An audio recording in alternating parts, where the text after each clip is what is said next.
Contoh, saya bagi contoh. Baru ni ada seorang, tak mau sebut nama lah, tak boleh dalam kuliah, tapi dia mempersoalkan tentang hadis 40 yang akan dibacakan di sekolah-sekolah sebagai modul itu. Saya pun sebenarnya adalah hati ni ada juga benda yang saya nak cerita tentang hadis kitab itu. Saya dah tulis dah di media sosial saya, di page. Bila 30 like saya dah padam, saya takut anxiety.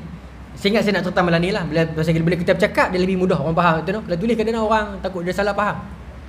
Saya antara menyokong dan tidak menyokong. Bila kita menyokong dan tak menyokong, bukan bererti saya ni PH ataupun anti hadis. Tapi kalau tanya saya secara peribadi, sebenarnya modul itu di SABK dah lama pakai dah. Kita pakai kitab Kabair Imam Zahabi. Dan kalau awak jujur betul-betul nak pi tackle betul-betul budak sekolah, kita ada kitab Ayyuhal Walad Al-Imam Al-Ghazali yang lebih fokus kepada budak-budak. Ya. Tanpa kita merendahkan kitab hadis 40. Tak hadis 40 awak kita nak rendahkan. Kitab yang kitab hadis yang the best after Sahih Bukhari lah. Maksudnya best di sudut dia mukhtasar, dia ringkas dan dia melengkapi. Cuma bila dia berjumpa dengan beberapa hadis yang menjadi persoalan, itulah yang geng-geng non-Muslim dan liberal duk petikai tau. Maka itu yang kita kena jawab. Jadi saya ingat kalau lebih sopan kalau kementerian dia buat dulu satu tah kerja dia, satu kaedah dia macam mana, nak diterapkan macam mana. Adakah jadi exam, adakah jadi modul usrah.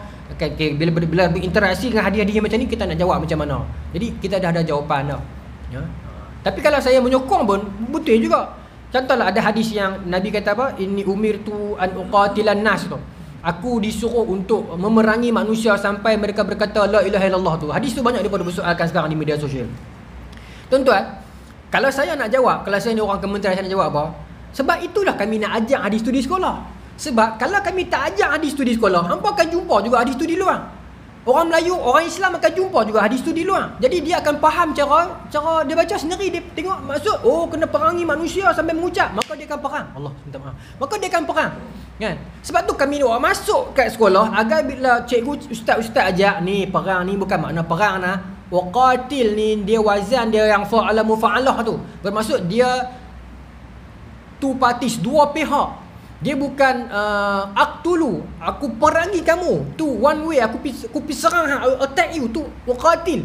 Tapi dia yang tu aqtulu. Ni uqatila ni dia mufa'alah. Dia qatala ataupun wazannya fa'ala, dia melibatkan dua pihak. Orang mula dulu, kita sambut. Orang bagi hujah, kita sambut hujah. Itu maksudnya perang uqatil. Maksudnya bukan memerangi di sudut aqtulu, angkat senjata pi serang dia, tapi menjawab hujah. Ataupun kalau dia serang kita boleh angkat senjata balik untuk defend ourselves. Itu maknanya uqatil. Maksud tu Nabi kata umirtu uqatila, aku disuruh untuk uqatil ni memerangi di sudut wazannya mufa'alah, iaitu dua pihak. Bukan Nabi kata inni umirtu aqtula lah kalau apa nama ni awamil nasib dia jadi mansub bi fathah, tapi maknanya aqtulu bukan aqtulu, uqatila. Nah, itu terlalu basic tu tuan-tuan. Nah, kalau SABK tu itu form 3 tu. Yang tu okey, kena clear yang tu semua tu, setiap wazan rubai, khumasi, sudasi semua tu. Kemudian dia pi pula kepada isya' imla', kemudian dia pi kepada syarah apa semua ni. Selesai yang tu semua masuk hadis pula. Hadis bukan setakat kita nak hukum orang sahih, dhaif apa semua tu. Dia pergi dalam lagi, dia pergi perbincangan tentang riwayat. Nak pergi perbincangan tentang riwayat, kena pula pada rijalul hadis, kena pergi jarh wa ta'dil. Dalam lagi pula. Dia pergi kepada illah hadis, nak kena hadis ni rosak macam mana, hadis ni elok macam mana, hadis ni saqim sakit macam mana, hadis ni sihat macam mana, hadis ni mahfuz macam mana, hadis ni masyhur tetapi tak sahih macam mana, hadis ni masyhur tetapi palsu macam mana. Kena pula. Lepas tu dia bincang pula tentang hadis yang semua kemah dah. Riwayat pun kemah. Para perawi hadis semua sahih, semua siqah belaka. Tengok matan dia macam pelik. Nah.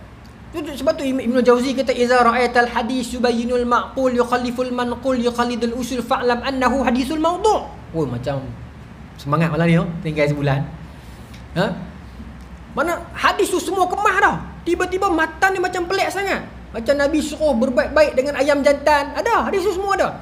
Maka ulama bincang pula di sudut kritikan matan. Dia panggil apa nama ni, uqdul mutun ni maksud kritikan matan. Naqdul mutun, kritikan matan. Bincang pula matan. Semua tu tuan-tuan, para imam yang saya kata para mujtahid mutlak mustaqil yang 13 orang ni dah lalu semua tu. Jangan kata Imam Syafi'i tak pandai hadis.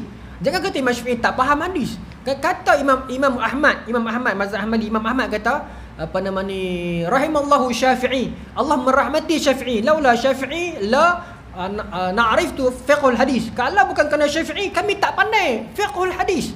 Siapa kata? Bukan saya kata, Imam Ahmad sendiri kata. Bagaimana sebenarnya cerita dah di surau ni, yang mana ada hadis yang terlalu jauh orang boleh faham, tapi Imam Syafi'i faham seperti mana kehendak yang Nabi nak. Contoh hadis yang saya selalu ulang, tak apa saya ulang lagi hadis yang Nabi kata amkinut tair fi makaniha fi awqariha, setengah riwayat sebut, tinggalkan burung dekat sarang dia. Bila tanya orang Ishaq bin Rahuya, Imam Ahmad, semua mereka akan jawab, yalah Nabi tak bagi kacau burung di waktu malam.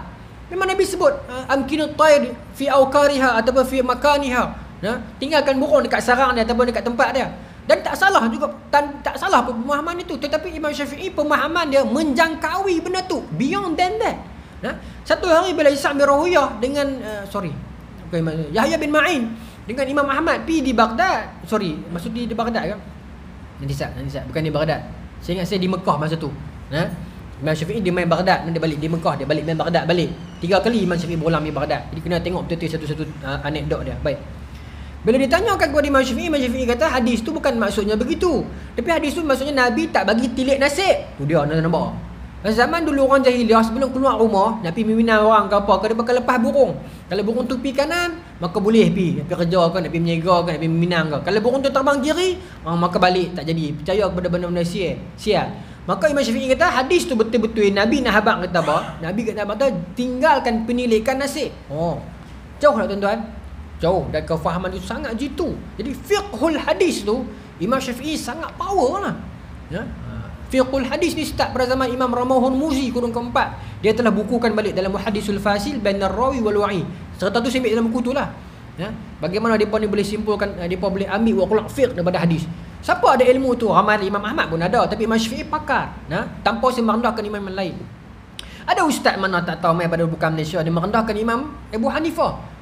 Sedangkan Imam Hanifah tu pakar hadis. Pasal Imam Hanifah ni kedudukan dia tak jauh, dia ulama yang paling tua dalam kalangan 4 orang tu, dia paling dekat sekali. Meskipun dia bukan sahabi tetapi dia paling dekat sekali.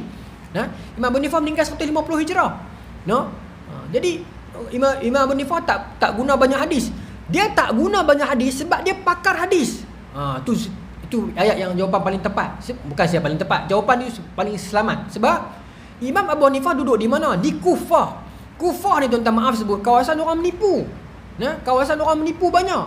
Imam Ahmad sebut, ramai imam-imam lain sebut, orang-orang banyak kawan-kawan kita ni bila pergi di Kufah, buat balik main hadis na'rifu wala na'rifu. Ada hadis yang kami tahu, ada hadis kami tak tahu. Yang buat balik tak mana halau orang pergi reka. Pasal orang Kufah ni kebanyakan mereka ni suka menipu.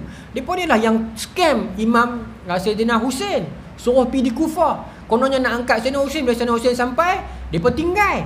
Bila Sayyidina Husain hantar Muslim bin Aqil, sepupu dia, pergi di Kufah. Bila pergi siasat, orang Kufah tinggal. Bila mana Ubaidillah bin Ziyad, ingat tak saya kata panglima gubernur jahat tu kan, gubernur jahat tu tangkap Muslim bin Aqil, bunuh. Mana orang Kufah pada masa tu? Dia hantar dekat 5,000 surat kepada Sayyidina Husain, suruh pergi mai Kufah. Bila Sayyidina Husain pergi, dia berlepas diri, tak mau tolong. Jadi dalam area itu banyak perkembangan hadis palsu bila Imam Abu Hanifah berada di sana. Jadi kerana dia pakar hadis lah, dia berhati-hati. Dia berhati-hati dengan hadis. Bukan dia menolak hadis. Contoh tuan-tuan, kalau tuan-tuan pakar hadis, main kat tuan-tuan hadis ni macam-macam ni. Tuan-tuan, sebab tuan-tuan pandai dan tuan-tuan sort. Okey, aku yang ni kena hati-hati ni, aku tolak tepi dulu. Yang ni tak cukup syarat, aku tolak tepi. Imam Abu Hanifah begitu. Sebab tu kita tak boleh kata Imam Abu Hanifah tak pakai hadis banyak, ni dia mazhab al-ra'yi. Dia kepakaran dia besar. Tuan-tuan, Imam Abu Hanifah ni banyak dia punya sumbangan pemikiran dia yang kita berhutang dengan dia sampai hari ni. Sampai hari ni, terutamanya dalam bidang muamalah.